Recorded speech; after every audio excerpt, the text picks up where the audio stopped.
Professor Metin Sitti. He's currently with Max Planck Institute. He's a graduate of Boğaziçi University, Electrical Engineering Department.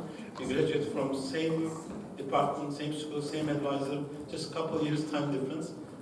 He was distinguished professor at Carnegie Mellon. He is a pioneering leader in the field of robotics, nanorobots, micro-robots. Hi everyone, it's my pleasure to be here and thanks Metin for inviting. I've been in this, some of these summer schools and other meetings since 2011 when I was at Carnegie Mellon. So today I'd like to talk about medical robotics and especially at the small scale. So we heard many great talks today and a very brief introduction of where I am right now since 2014. So as you might know, Max Planck Institutes in Germany are the major basic research institutions which are funded greatly onto retirement with no proposals written. And I'm in this building, I'm in the whole floor of this Stuttgart building. And we also have a Tübingen site which is more in the computer science area. So the institute is very new, so started around 7-8 years ago. As we heard in the previous talk, AI and machine learning and robotics are very hot areas now around the world. And Germany figured out that also, indeed, before the hype, and they created this institute. So it was founded by a famous machine learning person in Germany, in empirical inference area, Bernard, and then Michael Black came from Brown in computer vision. I joined in 2014, and then we hired also a haptics and human machine interface person from UPenn. So these are what we call directors who have departments, almost from 30 to 70 people in each department. So before I start my scientific talk, another very brief announcement is we're just starting a new journal from Institute of Physics called Progressive Biomedical Engineering. If you guys are interested, this is a great new journal in only review and perspective articles are accepted by invitation mainly, but we are also open to get proposals. Paolo was here, I think, for the summer school, so we have a great team of people. Also, we need more board members. If you're interested, please let me know. Okay, so as I mentioned today, I want to talk about medical device and robotics area, which is a very important field in biomedical engineering. As we know, there are already well-established commercial medical robotic systems in hospitals, like Into the Surgical is the famous one, used in laparoscopic surgery. And there are many other for brain surgery, for X-ray, MRI surgeries, also orthopedic surgery, and active catheter type of many different systems are these days commercially available, and they have some relatively very good success. But of course, if you look at the new generations of these robotic devices, the new trends and directions in the sense of next generations will be, rather than tether systems, which are all the case right now, some of them will become untethered, so wireless. So you will have devices inside the body with no wire. Not sensors though. I mean, we have heard a lot of great talks about sensors, but I'm talking about robots. And also current scale of these devices are relatively big, although they are getting smaller. Even they are these days coming down to hundreds of micron length scale because of accessibility issues. And also they're becoming more and more flexible and relatively even soft in some specific cases. And also current systems are typically for one-time operation. So you do one-time surgery, that's it. But if you have an untethered small device, you can implant it inside the body and then can repeat operations without every time doing surgery or being opening the person or injecting some device in the person. So these are some of the new directions. In that sense, if you look at these new directions, we're talking about untethered small devices. And some of them will be soft. So, as you might know, the small medical devices as the first artistic image came in 1960s by this famous movie Fantastic Voyage, where you shrink a submarine and go inside the body. It's really a dream for human beings to really put machines inside and do surgeries and do diagnosis and many things that are actively done rather than passive. Why we like to have tiny untethered devices inside our body? Because although catheters and many devices are getting smaller and can access many areas, there are very complex areas inside our body that tethered catheters cannot come in, or it's very dangerous. And also, as I mentioned, also we want to implant some of these devices in the organs for one-time operation, for sensing or for surgeries. And some of the very dangerous areas are also almost not accessible other than open surgeries or very invasive surgeries. So in that sense, how to get minimally invasive direct access to very small regions in our body in different very sensitive organs is a major challenge that tiny robots will really revolutionize medicine. So if you look at potential healthcare applications, there are many of them. So some examples are doing biopsy inside our body, doing hyperthermia by heating, also some radiotherapy. Drug delivery is a very important area, marking different regions in the body in a local way, neural stimulation in a local way also, and occlusions and opening clots are some example applications that we are working on. So, and again, now I'll show you some of our example systems that we have been doing in recent years when I moved to Germany. And the first thing, of course, when you want to make devices very small, we heard also sensors needs to be also smaller and smaller. One big issue is power source miniaturization, and then in the robotics case, actuation miniaturization. Teaching these kind of topics since my Berkeley days, like now, well, a long time, 18, 19 years. I taught microrobotics, and now finally is a book. If you're interested to learn about how to design and model and control tiny devices, this is a good reference book that is for the first time available in this area of topic. So, so as one of the first approaches of how to make very tiny devices is making self-propelled devices. When I say self-propulsion, it could be synthetic approach where the device can chemically interact with the fluid, which could be blood, which could be any chemical. That interaction will induce any momentum transfer. Or light also could be used for creating momentum transfer that I'll talk a little bit. Second approach is more biomedical approach, is how to use live cells as actuators, also sensors, while you use the chemical energy inside the cell or in the environment.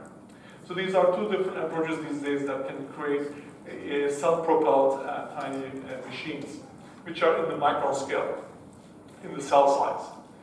So one example that is just being published in Nature will come in the following weeks. We created is we took squids. Squid teeth is a very interesting protein.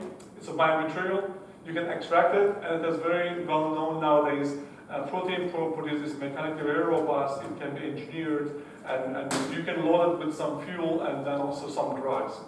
So in this case, we make a layer, we cut with a laser, and we put on the air-water interface, and we put very little fuel with very, very small density, and that fuel interacting with water can create propulsion in the air interface. Because what happens is that fuel diffuses by time in a controlled way, in a very small amount, that this device can operate for hours with a very high speed. So we can make it from this scale to micron scale with no problem. And we can control it magnetically by putting magnetic particles inside.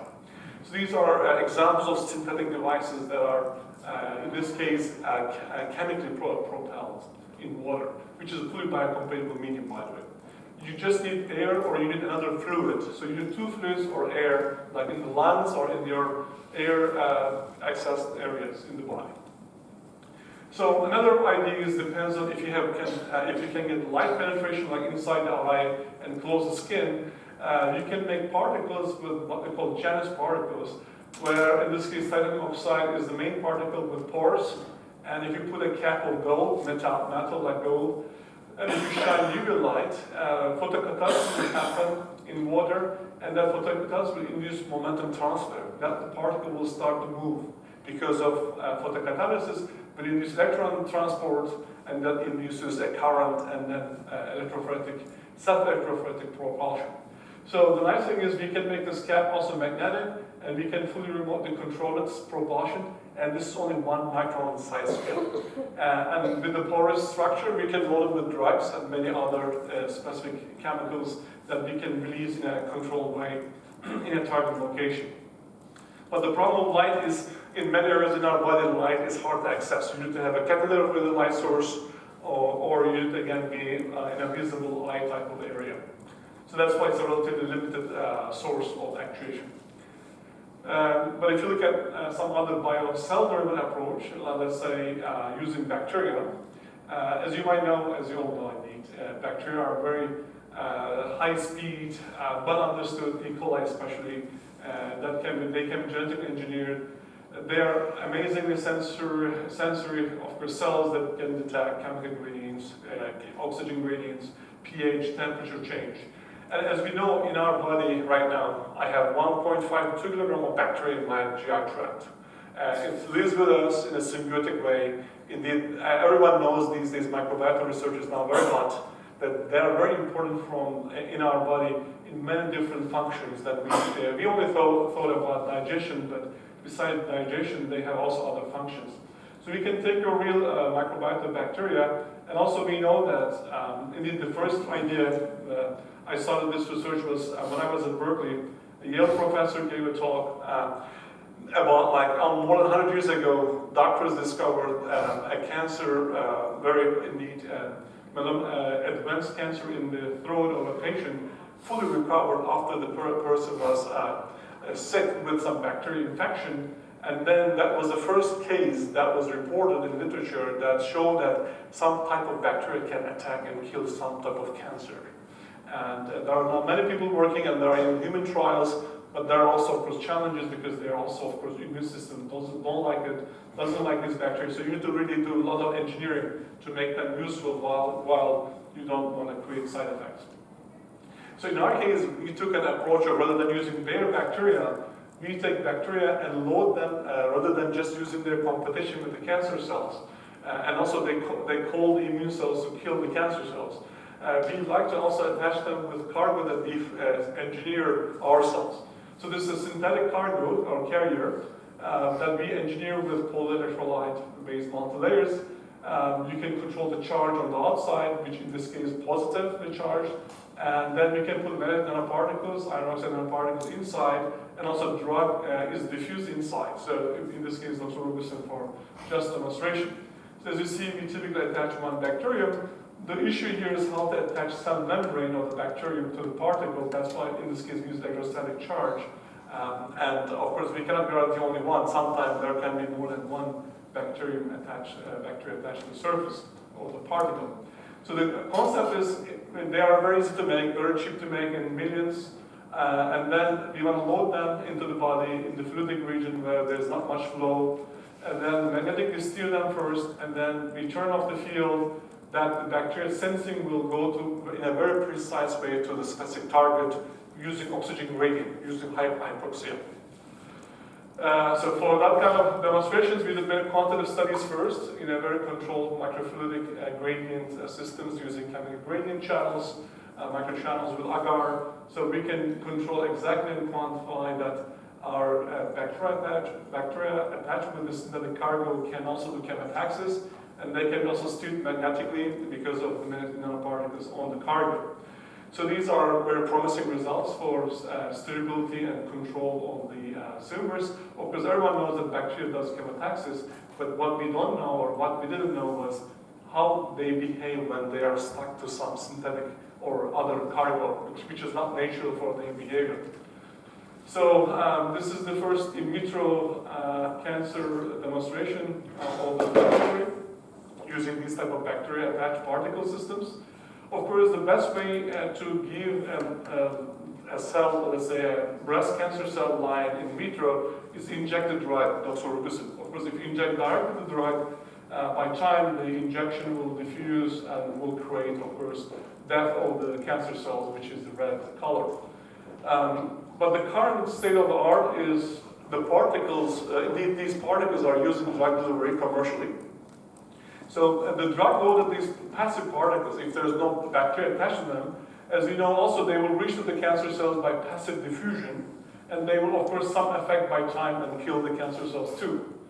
But if you take the same particles and now attach with our bacteria, and then of course what happens is, as you can see the results, the diffusion of the drug to the cancer cells is almost comparable to the best case of directly injecting the chemical drug to the cancer cells.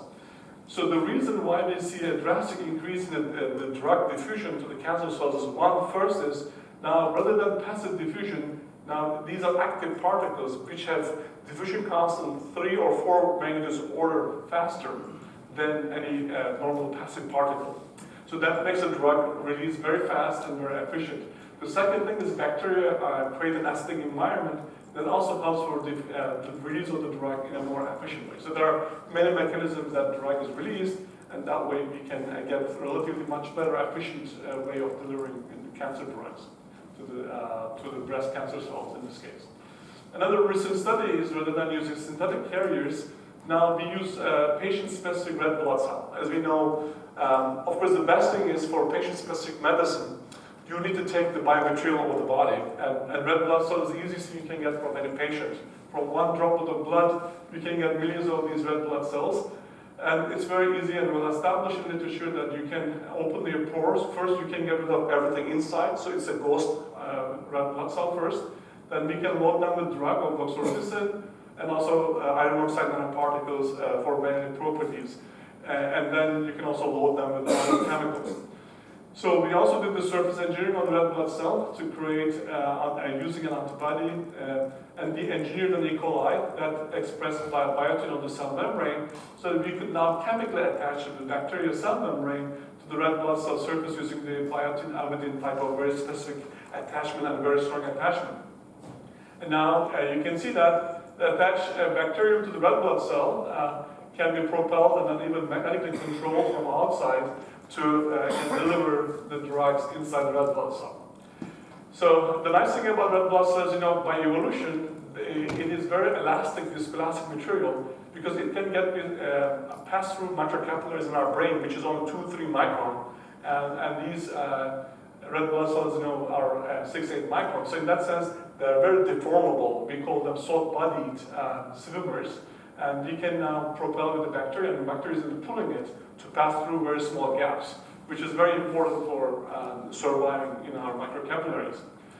So another nice demonstration that my guys did is, rather than just driving and delivering the drug, chemical drug, we also included inside a photothermal agent, which is an ICG, where you can use near-infrared light, which can penetrate, as skin, down to a few centimeters, depends on the wavelength and different properties.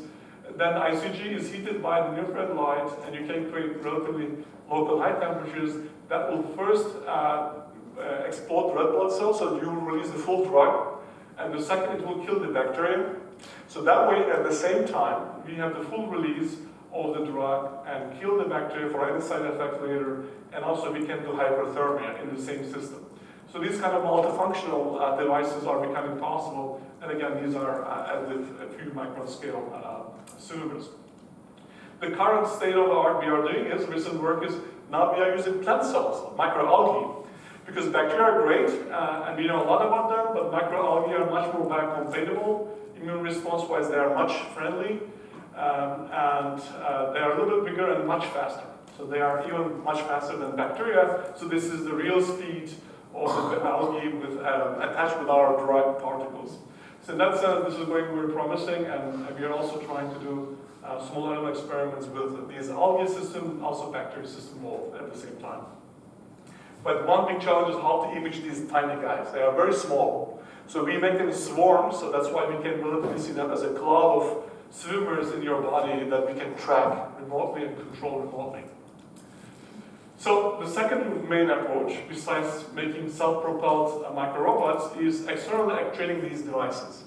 This is more engineering approach, more a short-term, near-term approach that works very well. If you can use magnetic fields or gradients, and if you can put magnetic material in the robot, we can make swimmers, walking devices, and many different devices. You can use electric fields, but it's not biocompatible. Light, as I mentioned, is biocompatible in specific applications. But the second big promising approach is using ultrasonic acoustic waves for actuating devices rather than just imaging.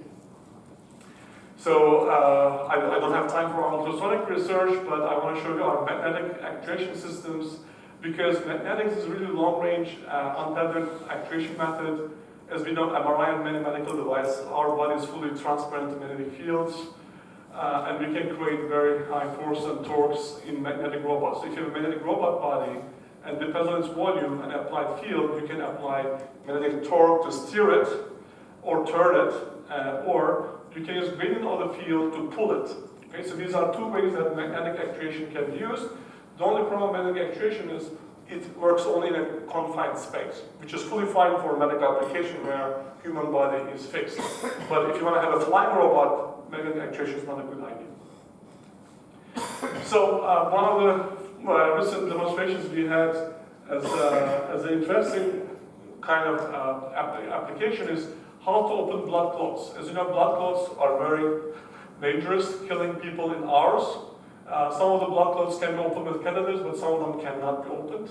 And they're very hard to access if it's in the brain. And even in the legs, they are not so easy to deal with. So we make these rich helical devices, in this case 500 micron length scale, and then we can spin them at 35 hertz. So they're basically drilling the blood clot. And also the next generation also has a chemical drug combined with the mechanical rubbing, which opens in 15 minutes the blood clot in a successful way.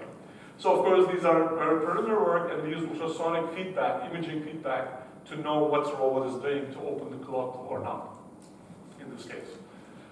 Another example is we can 3D print gelatin type of hydrogel materials using very interesting nanoprinting technologies, which are commercially available in Germany. We can embed magnetic nanoparticles with the gelatin together, which is a big trick, because while you're two-photon curing, which is basically a 3D printing technique, the particles, of course, affect the printing process, but we optimize that with a lot of tricks. And then you can 3D print any structure with these gels with inside iron oxide nanoparticles. So after you print them, you can print them thousands, millions. What we do is we load them with drugs. And then this specific gelatin material, as you know, it swells, and also basically it will be fully biodegraded by MMP2 enzyme inside our body, where in the cancer region these enzymes are much more than normal other physiological areas. So in that sense, we target these magnetic swimmers, we spin them so they swim very well, and then when they reach the right place, we release the drugs, and then the enzymatic degradation will fully degrade the material in a few days, and then the full drug will be released, and also the iron oxide nanoparticles we release, they have special antibodies that will go and stick to the cancer cells. As we know, also as we heard, in many cancer therapies, the repetition always happens because you can never guarantee that you remove all the cancer cells. So the nice thing about this method, which was recently published, is the antibody attached iron oxide nanoparticles will go and stick to the cancer cells remaining there, and with MRI we can see them, and then go and repeat the same process until we get rid of everything. So it's kind of a marker of the operation. So we heard today also many nice studies about deep brain stimulation, and one important research topic that is a clinical collaboration with a professor in the Netherlands. He's a brain surgeon. As we heard, in many diseases, like including Parkinson's disease, deep brain stimulation is now a golden standard. But the big problem is it's invasive, right? So we saw today that we can implant, the battery and all the tether and everything. But the big problem is, again, it's tethered and it's relatively invasive. So the idea is, with the doctor, we inject the deep brain. They have basically a needle to inject the particles, and these are special particles, what we call magnetopiezoelectric. So the core is magnetorestrictive material. Restrictive material also is piezoelectric material. It's a nanoparticle. And by applying AC magnetic field and some DC also is needed, you basically oscillate the particle that induces local charge on the piezo layer, and those charges can do electrical stimulation. So the nice thing is it's fully wireless. So basically after you implant the particles, and we can also move them in the next stage of the project, so that we can steer them. As we heard, there are many unknowns about which part of that region you need to really actually stimulate. So doctors do that by a lot of trial and error. So at least the nice thing is we can move them around and try in a systematic way and do stimulation. So this is not published work, that we are currently doing vitro results, and hopefully this summer we'll do also a small animal experiment, so that we can do some less invasive neural stimulation. But one of our major recent achievements is more making soft devices using magnetic approach, because our dream has been to make really untethered devices working inside your body all the time. Because the soft-bodied systems are very interesting, they can be shape-changing, they can adapt to the environment, so they can squeeze into small channels, as we saw in the red blood cell example also. They can be multifunctional, they can show drastic behavior, but most importantly, they are fully safe.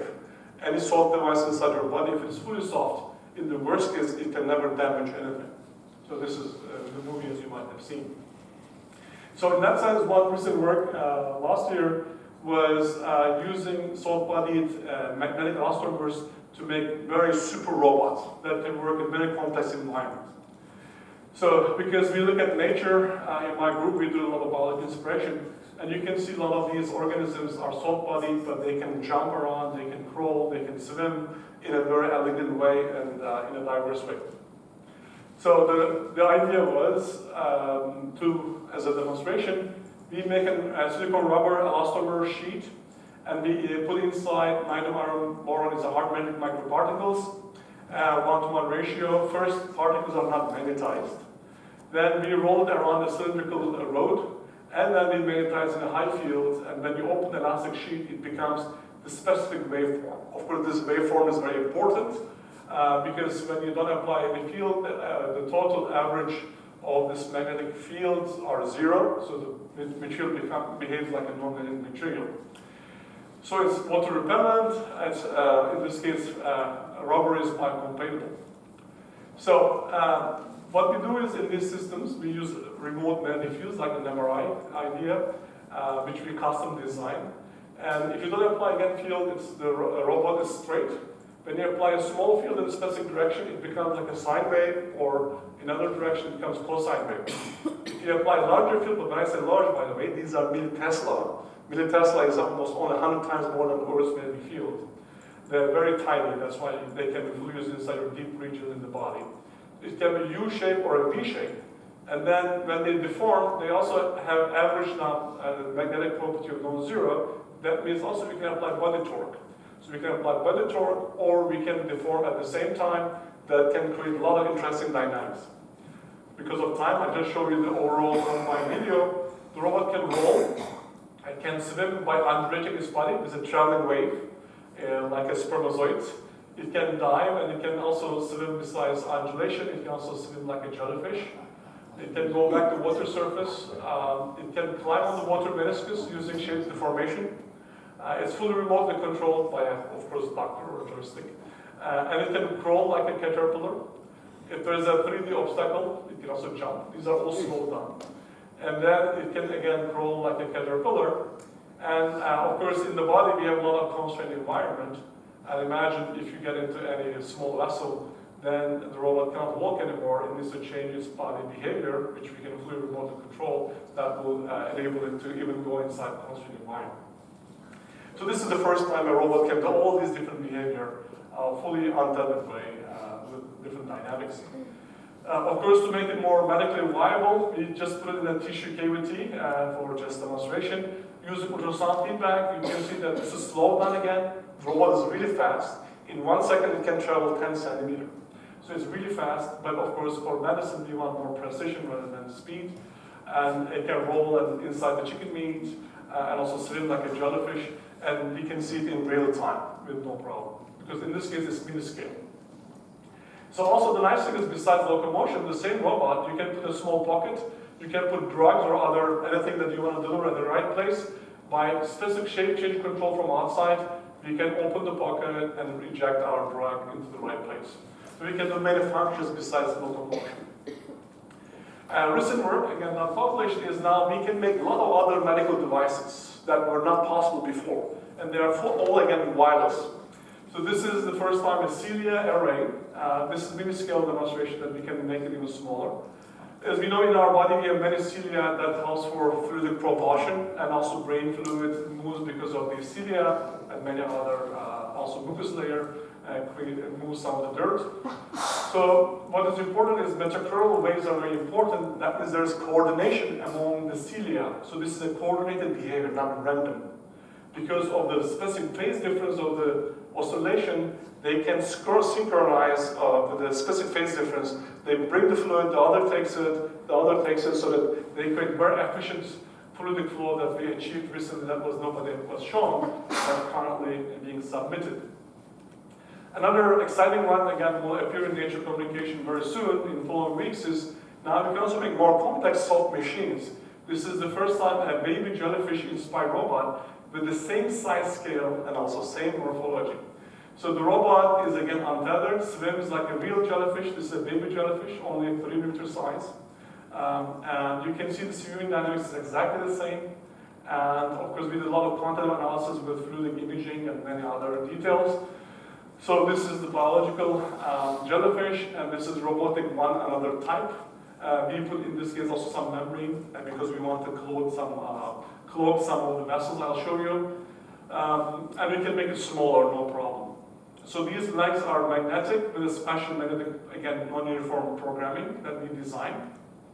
And that robot can swim like a jellyfish, can carry a cargo in this case, fully fluidically. So it's indeed carrying a drug. And we can release it when we want. And also, because of the membrane, we can now go and clog a tube. In this case, one demonstration we are working on right now is clogging your fallopian tube for preventing any birth control. In our case, we can make it in a reversible way that we can clog, and then, let's say, the person doesn't get any baby, but if you want to open it again, we can do it reversibly and open it, and then you can have a baby. So that's as a demonstration, but we will also have other clogging applications. Just to summarize, currently we're working on more complex devices. We are using 3D printing techniques. We are right now working on many clinical specific applications. I'm also now a professor in medical school, myself, part-time. We are now adding much more medical functions to our devices. I showed clogging, but also we are also working on opening. Hyperthermia, I mentioned a little bit, neurostimulation, and many other functions are being added to the devices. Of course, the big challenges that we are still working on is how the immune system will react to these devices. They need to be biodegradable, otherwise we need to take them out from the body, and otherwise there will be side effects. And also, in vivo conditions, there are many other things I haven't talked about. Protein corona, immune reaction, a lot of biological barriers, all these things we need to deal with. Blood flow, fluidic flow, these are all disturbances of the robotic devices. But what we will do is we'll use medical imaging feedback. So we just want our MRI. So we have an MRI in my lab now, which for small animals. So we can image physiological environment. We can actuate our robots with MRI. So this is the new big project. We will make MRI a robot. But then we can just change the software and hardware, not much, and then do many interesting robot designs inside MRI. And also we will have PET integrated to it, so that we can do both PET imaging, functional imaging, and MRI imaging, the same system that is ongoing. Also, this kind of topic is recently funded, awarded from an advanced grant, which is for 5 years. We'll show medical specific applications through that, also other additional funding. So this is my great team of people, a big team of people, with a lot of great collaborators that I hope we can also collaborate with you guys. But my message here is, although I graduated a lot of guys, postdocs and students, now they're in academia or industry, the major message here is to achieve these small devices for medical use, as we mentioned today many times. Engineers need to work with medical people, scientists, computer scientists, material science unit. This group has all these people with many different backgrounds and also cultures that work together in the same team. Because of Max Planck structure, I could hire all of them, but of course you still need to collaborate and work together. Then you can really get into these very complicated challenges and achieve them hopefully in the near future. So I'd like to thank you for your attention.